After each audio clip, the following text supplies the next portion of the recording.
Hello everyone, hope you're doing so well, having an amazing week. And welcome to this little video all about the oil paintings I'm working on at the moment. Also, don't forget to like and subscribe if you're new. And thank you so much for incredible comments and amazing likes on my videos. And thank you to absolutely everyone who's purchased paintings from my Etsy store. I'm so grateful. Today I'm going to talk about my landscape paintings. I have a frog. And I also thought I would do a who would you rather or what would you rather at the end of the video, because I've never done that before. Incidentally, I have been around. I just wasn't sure what to post because I have so many paintings at the moment and I couldn't work out which ones to show on camera, and I still only have about half of the ones that I've created here.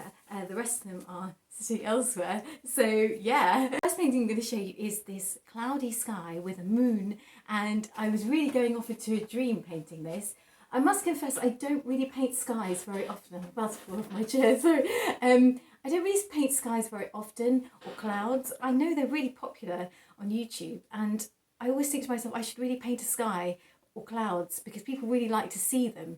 But just painting just sky without any land is quite difficult for me. I often think I have to paint land in there because it gives it some context. Otherwise it's just clouds floating around, you know.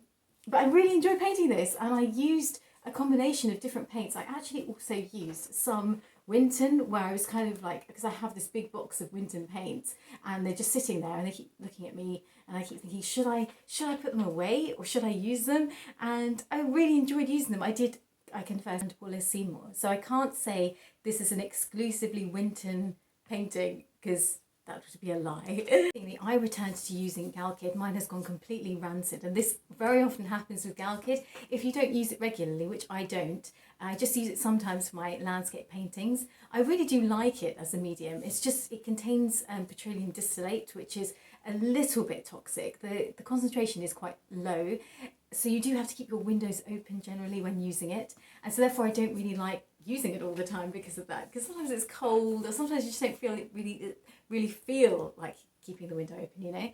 So for that reason it's gone all solid, and you can do several things to get it back to normal again. It never really goes back to normal in terms of like the actual consistency, but when you're actually using it, it sort of works out fine if you just mix it with your paint. Either use Gamsol and basically just pour some in, and then if it's really solid, make a hole in it with some kind of implement. I just use the back of my paintbrush and then sort of swirl it around and store it upside down, and that should restore it to normal. I've run out of Gamsol though, so all I was doing was just storing it upside down, and it actually works fine. It smells so bad though, I think it's gone like rancid or something. That's the only problem, but otherwise it works fine. So next up we have a seascape with a turquoise-y greenish sea. I called this the Emerald Sea in my Etsy store. I just thought that title kind of fit it really. I'm just going to go closer. And I really love painting these sort of like dreamy pink clouds at night with the moonlight and everything. It's just kind of so relaxing to paint, you know. And this is, as I said, in my Etsy store. I will mention which ones are in there and which ones aren't. I'm supposed to be updating it this weekend. I've just been a bit slow, but some of them are in there already. Next up we have this seascape. This was a sea wave, and I changed medium halfway through this painting. I painted the sea wave with Stand Oil, and then I switched to Walnut Alkyd. I'm just going to see if I can get Walnut Alkyd from behind me to show you. I wonder if I can do this without actually, let's see, what's this? No, this is the wrong thing. This is zested. I use this for cleaning my brushes though, so I guess that's quite interesting to mention, although I don't really use it as a medium anymore. I used to a little bit for plein air, but I actually don't like it for that. So my massive problem with Stand Oil is just that it is so thick, and even though it creates such a beautiful luminosity, it's especially amazing for painting water, because as you can see you can get this beautiful glow and shine. It's really shiny, like I'm not sure if you can see. It's really shiny. As an alternative to Galkyd, you can also try the Galkyd gel, which is upside down. This is a really great medium. I do think it is a little bit more like the impasto technique. If you like that, you want to try it out, but if you don't like the sort of thick brush strokes, I would recommend going for the Gamsol Galkyd option, sort of mixing those two together. Next up, I have this Sea Wave, and I was really going for like a gloomy, like dark atmosphere with loads of grey skies. And there were some significant grey skies at the time when I was painting this, so it was super inspiring, you know. It's pretty easy to find grey skies in England, as I always say. So yeah, so that was like a greenish sort of wave. And this one I used, again, Gal Kidd, and of course Michael Harding and Wallace Seymour. And I think I used a couple of Gamblin oils in this as well. Then the final seascape. I bet everyone's like, phew, too many seascapes. So this one isn't dry, and so this will take a while before it's in my store, but this was great fun as well. And this I just used linseed oil, so I'm just going to show you if I have it here. Yes, I do. I used this one, which is the refined linseed oil, and this is a Winsor & Newton one. This is pretty reliable, and it's probably the cheapest refined linseed oil you can get. So if you are on a budget, then this one is a really good one. Refined linseed oil is really good because it thins out the paint really, really well. So if you like a really flowy type of painting situation, then it's perfect for that. Of course, if you feel like you need a lot of control with your paint, then I wouldn't recommend it. I would go with just the regular linseed oil, like the cold pressed, because that doesn't thin out the paint quite as much. Now we have the most sophisticated, the most important looking frog ever. I was desperate to paint a frog because frogs are life, of course, and this is just my chest squeaking and groaning. And I really had this idea that this frog was like a scheming frog, and he'd been scheming his way to success for many, many years, and finally he'd made it, and he was like in his finery and hoping that nobody would find out that he was such a schemer. And so how long will this frog last in the froggy lands? Who knows?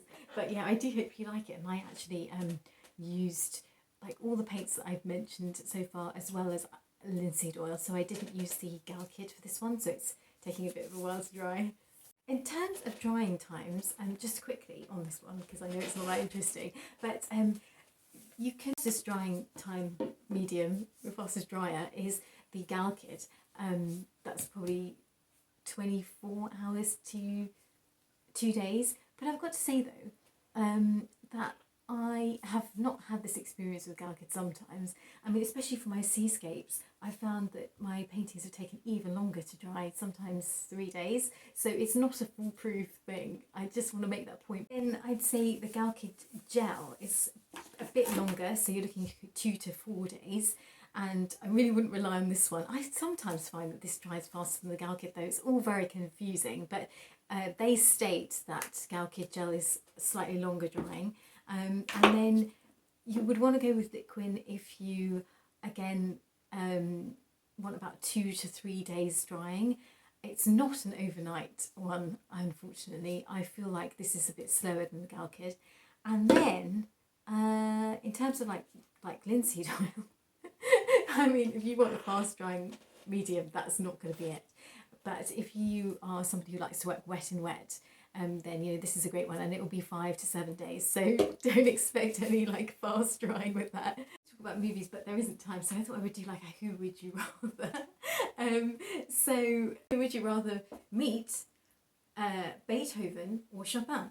This is so easy for me because I'm a classical music nerd, and if you are into classical music, you will also agree with me. But if you are not, I highly recommend you check out Beethoven's back catalogue, because Beethoven has created some of the most beautiful music that is actually not as well known as some of Chopin's pieces, but he has just such an enormous library of music out there, and so you have to check it out. So I'm now being Beethoven's agent and saying that his music is incredible, and so yes, Chopin is also wonderful. I'm not saying I wouldn't want to meet him, I definitely would, but out of the two, I would choose Beethoven. So out of alive celebrities, although it's, I don't know if this counts really, but anyway, who would you rather meet, Bob Dylan or Sideshow Bob? I would definitely say Sideshow Bob. The reason being, I know Sideshow Bob is ultimately a villain, but he only really had a grudge against Bart. I think he was pretty safe to everyone else. I wouldn't want to meet Bob Dylan because I only know 2 Bob Dylan songs, and they are great songs, but I only know 2 of them, so that would be awkward. Next Next question. If you were stranded on a desert island, who would you rather be with? Justin Timberlake or Justin Bieber? I would definitely say neither of them, because if you're stranded on a desert island, you have to think practically. You've got to be with somebody who can help you survive. And Justin Timberlake and Justin Bieber, although they'd be great at like dancing their way into oblivion, they wouldn't actually be very good, helping you build a boat and making a fire. So, next question. Which would you rather play, chess or professional snooker? Definitely chess, although I really enjoy playing snooker. I'm so bad at it, and it becomes soul destroying. I feel like other people can relate to this. I mean, other people are bad at snooker. You get so excited to play, it just looks so fun, and then once you start, you realise how bad you are and how big the table is. I mean, the table just feels like it's like the biggest table in the world when you're playing. And I don't mind. I mean, I'm not as bad at pool as I am snooker. Snooker is just like, I get 0 points. Next question. Macca's, McDonald's or Burger King? Definitely McDonald's. I've answered this question I think previously on one of my videos, so I apologise for the repetition, but I have to emphasise that since this question is here, that out of all the like junk food, McDonald's for me is the highest level of junk food. It's probably like the food that least resembles actual human food, yet it tastes the best out of those other ones. Next question. Who would you rather meet if they were alive?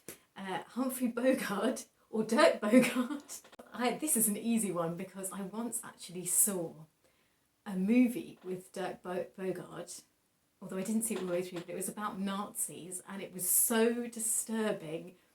If you've seen this film, you know which one I'm talking about.